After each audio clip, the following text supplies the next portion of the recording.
Қайырлы күн, достар. Біз бүгін осындай әдемі өрнек тоқып үйренеміз. Бұл өрнек енді бұрына біздің мамаларымыз, аналарымыз бұрын жерге қарамай бізге осындай өрнектер үйрететін.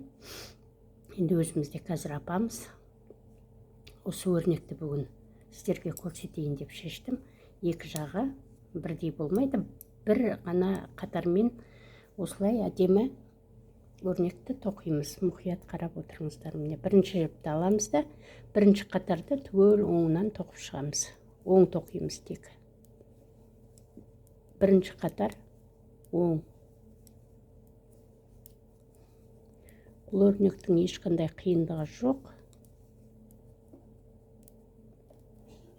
Баяғыда біздің аналарымыз шарф тоқып беретін бізге.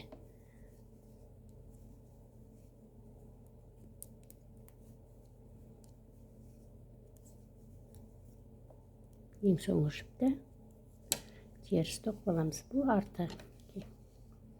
Екінші жағы, міне бірінші жағы осы бір-ақ рет, бір ғана қатар осындай әдемі болып түседі.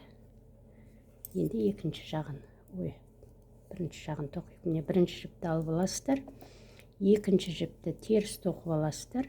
Үшінші жіпті осы жерден алмайсыздар. Астынан бір жіп түсіп, төмен қарай аласыздар. Міне осы жіпті қайтадан бізге тегізесіз.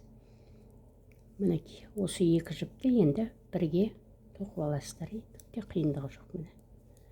Екінші тоже теріс тоқып аласыз. Астына түсесіз. Осылай жіпті бізге кигізіп аласыз да екеуін бірге тоқисыз. Осындай әдемі бүршікті өрнек болып шығады. Аяғына дейін тоқиық. Міне. Осылай кигізіп аласыз. Өрнек өте ауқымды түседі.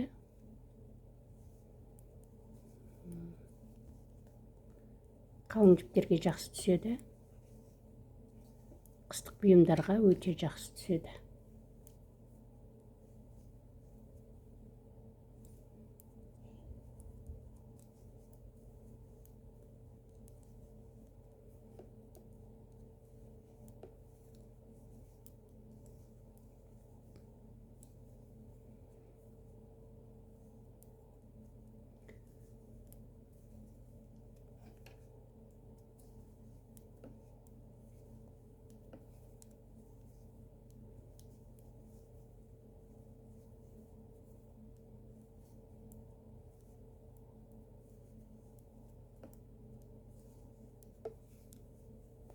Ең соңғы жіпті теріс тоқып аламыз.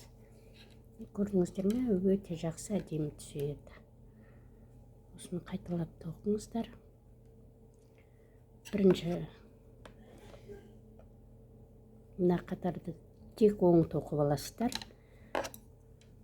Ал енді бетіне келгенде осындай біреусін теріс тоқисыз. Одан кейінгісін астынан іліп алып, қайтадан кигізіп, екі жіпті бір жіпке кигізіп алып, осылай тоқып үйренесіздер. Қиындығы жоқ. Бұл бұйымды барлық нәрсеге қосуға болады. Тақияға да қосуға болады. Детский пледқа да қосуға болады. Әр түрлі енді көресіздер. Жұқа жіптен тоқсаңыздар, кофталарға да қосуға болады. Мінекей, осыны тоқып көріңіздер. Мүмкін білетіндеріңіз бар болуы мүмкін. Рахмет көңіл бөлгендеріңізге.